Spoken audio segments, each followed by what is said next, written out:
dalam waktu 1,5 tahun itu kaki tiba-tiba lumpuh, tangan tiba-tiba kaku, tidak bisa menggenggam? Iya, mendadak semua. Maaf, Bapak pekerjaan sehari-harinya sebelumnya? Supir. Sekarang dia tidak bisa bekerja lagi dong? Alhamdulillah tidak. Iya, karena sopir menggunakan kaki dan tangan juga. Jadi sehari-hari sekarang hanya di rumah saja. Iya. Didampingi oleh ini istri? Iya. Bapak suka mengeluh nggak dengan kondisi seperti ini? Iya, suka.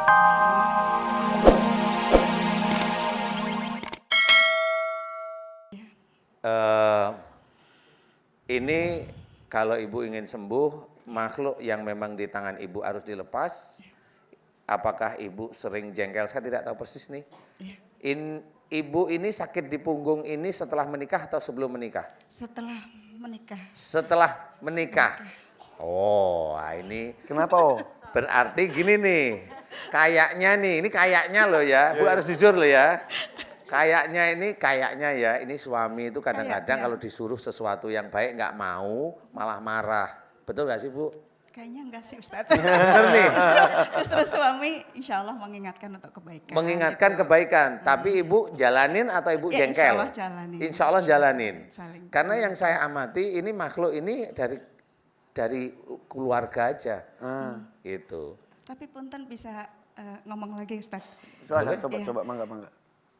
Jadi ada waktu itu kan di dunia pendidikan ada seorang siswa gitu pernah mengatakan di belakang Ibu Sri Ambarwati ada yang mengikutin gitu. Sementara saya sempat pernah merinding juga, cuma ya untuk ke depannya saya nggak berusaha pengen tahu ya, cuma astagfirullah, bismillah seperti itu. Anggap aja ini teluh aja ya, anggap ya, kita tidak tahu yang di dalam ilmu. Apakah Ibu Sri Ambarwati mau ilmu-ilmu di dalam tubuh Ibu Sri Ambarwati, jika ini ilmu musyrik, mau nggak Ibu dikeluarkan walaupun ini ilmu dari luhur? Mau? Kalau yang musyrik, Lillahi ta'ala? Lillahi ta'ala. Amin ya rabbal alamin. Ya, saya bantu doa ya Bu ya. Ibu mengaminkan doa saya. Bagi pemirsa yang merasa ada sihir, teluh santet, kemudian ada ilmu, ini ada 2 doa yang saya mohonkan pada Allah Ta'ala. Mudah-mudahan diijabah oleh Allah. Amin. Bismillahirrahmanirrahim. Alhamdulillahirabbil alamin. Allahumma sholli ala Muhammad wa ala ali Muhammad kama shallaita ala Ibrahim wa ala ali Ibrahim fil alamin innaka Hamidum Majid. Asyhadu an la ilaha illallah wa asyhadu anna Muhammadar Rasulullah. Ya Allah, aku memohon kepadamu jika di dalam tubuh saudaraku yang bernama Ibu Sri Ambarwati, di punggungnya ada sihir yang menyerang beliau. Ya Allah, aku mohon kepadamu jika sihir ini dilemparkan oleh seseorang yang berbuat zalim pada Ibu Sri Ambarwati, aku memohon kepadamu ampuni dosa-dosa orang berbuat zalim melalui sihirnya pada Ibu Sri Ambarwati. Ya Allah, amin. Ampuni dosa-dosa orang yang berbuat zalim melalui sihirnya kepada Ibu Sri Ambarwati. Ya Allah, amin ya rabbal alamin. Dan aku memohon kepadamu ya Allah, jika di dalam tubuh Ibu Sri Ambarwati banyak sekali ilmu-ilmu dari orang-orang tua sebelum Ibu Sri Ambarwati, aku mohon kepadamu jika ilmu tersebut tidak sesuai dengan syariat Islam, tidak sesuai dengan sunnah Rasulullah Muhammad SAW, jika ilmu-ilmu di dalam tubuh Ibu Sri Ambarwati tersebut musyrik, aku mohon kepadamu ampuni dosa-dosa musyrik orang tua sebelum Ibu Sri Ambarwati. Ya Allah, ampuni dosa-dosa musyrik orang tua sebelum Ibu Sri Ambarwati. Ya Allah, yang menurunkan ilmunya dengan sengaja maupun tidak sengaja pada Ibu Sri Ambarwati. Ya Allah, amin ya rabbal alamin. Dan jika ada ilmu-ilmu yang memang emosional, amarah, aku mohon kepadamu ya Allah, ampuni kemarahan ilmu-ilmu tersebut, ampuni kemarahan ilmu-ilmu tersebut, dan luluhkan hatinya ya Allah, amin. Dan aku memohon kepadamu ya Allah, agar seluruh ilmu yang ada di dalam tubuh Ibu Sri Ambarwati, dan juga sihir, teluh, dan santet yang ada pada tubuh Ibu Sri Ambarwati, agar engkau keluarkan dari tubuh Ibu Sri Ambarwati ya Allah, amin ya rabbal alamin. Subhanallah walhamdulillah wala ilaha illallah wallahu akbar wala haula wala quwata illa billahil aliyil azim. Kun fayakun. Alhamdulillahirabbil alamin. Ya, insyaallah mudah-mudahan. Iya, biasanya tadi punggungnya sakit, pegel nggak tadi? Pegel. Sekarang bagaimana? Sekarang Nggak head, nggak sakit. Sekarang enak? Alhamdulillah enak. Oh, alhamdulillah. Mudah-mudahan. Mudah-mudahan disembuhkan Allah ya. Amin. Ini sebenarnya jalannya sudah jelas sekali. Sip. Insya Allah. Makasih Bu Sri ya. Ini tidak apa-apa, lampu agak Insya Allah tidak apa-apa. ya karena tidak ada hubungannya. Tidak ada hubungannya. Oke. Ada sih tapi ya biarin aja. Namanya juga kita itu mau membahas tentang gaib ya begini-begini ini nanti. Karena ini bukan Lampunya sekali dua kali begini. doang, Bu, Iya. seperti ini ya. Jadi normal aja Ibu. Biarin aja yang nakal-nakal. Nanti gantian saya gantung dia. Beneran Ustaz nggak ada hubungannya. Ada. Serius. Itu apa itu? Udah. Kita menuju ke pertanyaan berikutnya Ustaz ya. Iya. Saya merinding loh.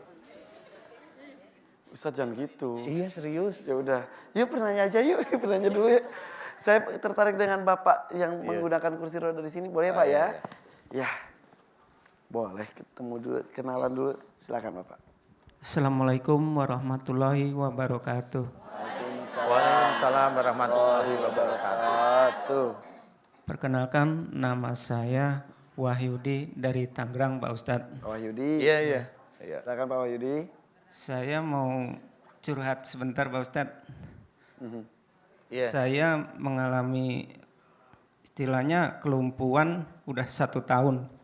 1 tahun lebih. Agustus 2017. Mulanya sih sakit kepala. Terus ada kesemutan. Bangun tidur pagi masih bisa kaki digerak-gerakan. Sore udah mati total. Setahun yang lalu itu. Iya, setahun lalu. Oh gitu ya. Tidak bisa berdiri. Tidak bisa berdiri, berjalan pun tidak bisa. Hanya tiduran di tempat tidur aja. Sampai sekarang akhirnya. Iya. Nah, di rumah sakit saya divonis autoimun. Jadi kata dokter sih saraf yang kena. Ada kejadian sebelumnya sebelum terjadi ini? Kejadian sebetulnya ada. Cuman takut nanti saya dibilang buruk sangka sama tetangga gitu. Jadi ada kejadian sama tetangga. Ada masalah maksudnya? Ada masalah. Iya. Tadi saya bertanya maksudnya takutnya ada kecelakaan atau apa. Ternyata jawabannya seperti itu. Ada masalah, setelah ada masalah terjadi seperti ini. Tapi tidak mau menuduh seperti itu. Bagus Pak, bagus. Ya semenjak itu ya sudah dari maaf nih buang BAB, dari buang air kecil juga udah nggak bisa. Alhamdulillah sekarang udah mulai sedikit-sedikit gitu, cuman tangan yang nggak bisa menggenggam. Sampai sekarang? Iya. Tidak bisa menggenggam? Nggak bisa. Maksimal hanya seperti itu saja? Iya. Sebelah kiri? Sama. Sudah lama seperti itu Pak? Sudah 1,5 tahun. Jadi dalam waktu 1,5 tahun itu kaki tiba-tiba lumpuh, tangan tiba-tiba kaku, tidak bisa menggenggam? Iya. Mendadak semua. Maaf, Bapak pekerjaan sehari-harinya sebelumnya? Supir. Sekarang jadi tidak bisa bekerja lagi dong? Alhamdulillah tidak. Iya, karena sopir menggunakan kaki dan tangan juga. Jadi sehari-hari sekarang hanya di rumah saja. Iya. Didampingi oleh ini istri. Iya. Bapak suka mengeluh nggak dengan kondisi seperti ini? Iya suka mengeluh, yang itu sakit kepala, terus suka kesemutan gitu. Iya. Dan itu cukup menyiksa Bapak ya Pak ya? Iya. Ustaz. Saya minta solusinya Pak Ustadz. Iya. Iya, sebenarnya kalau saya mengamati Pak Wahyudi, ini ada beberapa hal yang memang tidak pernah terfikirkan oleh kita orang Islam. Bahwasanya kelumpuhan itu tidak hanya cuma sekedar terkena virus, tidak cuma sekedar saraf terjepit, tapi kausa prima atau penyebab awal itu insya Allah ada. Allah itu memberikan